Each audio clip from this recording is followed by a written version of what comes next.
غیر قانونی طور پر بھارت کے زیر قبضہ جموں کشمیر میں بھارتی فوجیوں نے گزشتہ 35 سال کے دوران 915 بچوں کو شہید اور 1,07,960 کو یتیم کر دیا ہے۔ جارحیت کا شکار معصوم بچوں کے عالمی دن کے موقع پہ جاری کی گئی ایک رپورٹ میں کہا گیا ہے کہ 1 جنوری 1989 سے اب تک بھارتی فوجیوں کے ہاتھوں شہید ہونے والے 96,310 کشمیریوں میں 915 بچے بھی شامل ہیں۔ رپورٹ میں کہا گیا ہے کہ بھارتی فورسز کی جانب سے فائر کیے گئے پیلٹ گولیوں اور آنسو گیس کے گولوں سے سکولوں کے طلباء اور طالبات سمیت ہزاروں افراد زخمی ہو گئے ہیں، جبکہ بہت سے بینائی سے بھی محروم ہو گئے۔ غیر قانونی طور پر نظر بند کل جماعتی حریت کانفرنس کے سینئر رہنما شبیر احمد شاہ نے نئی دہلی کی تہاڑ جیل سے جاری ایک پیغام میں عالمی برادری پر زور دیا ہے کہ وہ کشمیریوں پر بھارت کے وحشیانہ مظالم اور تنازع کشمیر کے حل کے لیے بامعنی مذاکرات سے بھارت کے انکار کا نوٹس لے۔ انہوں نے بے گناہ کشمیریوں کے قتل عام کی مذمت کرتے ہوئے کہا ہے کہ بھارت اپنے ہندوتوا ایجنڈے کو آگے بڑھانے کے لیے مقبوضہ علاقے میں قتل و غارت کا سلسلہ جاری رکھنے کی پالیسی پر عمل پیرا ہے۔ قابض انتظامیہ نے مقبوضہ کشمیر میں نظر ثانی شدہ ریزرویشن پالیسی کے ذریعے اوپن میرٹ کا حصہ 40% تک محدود کر دیا ہے،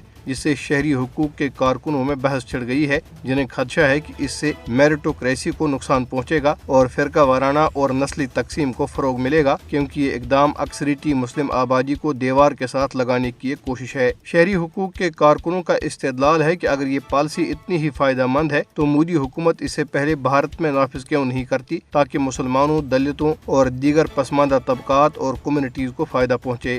دریں اثنا ضلع پلوامہ میں بھارتی پیراملٹری فورسز کے ایک اہلکار نے ایک خاتون کو گولی مار کر زخمی کر دیا۔ بھارت پہلے افرادی قوت کی مدد سے اور اب اسلحہ اور گولہ بارود فراہم کر کے نہتے فلسطینیوں کی نسل کشی میں اسرائیل کا شراکت دار بن چکا ہے۔ بھارت نے عالمی تنقید کے باوجود اسرائیل کو 27 ٹن اسلحہ اور گولہ بارود فراہم کیا ہے۔ ہتھیاروں کے اس سودے نے مشرقی وسطی میں توازن برقرار رکھنے کے بھارتی دعوے اور خطے کی سنگین صورتحال اور اس کے اثرات کے بارے میں خدشات کو جنم دیا ہے۔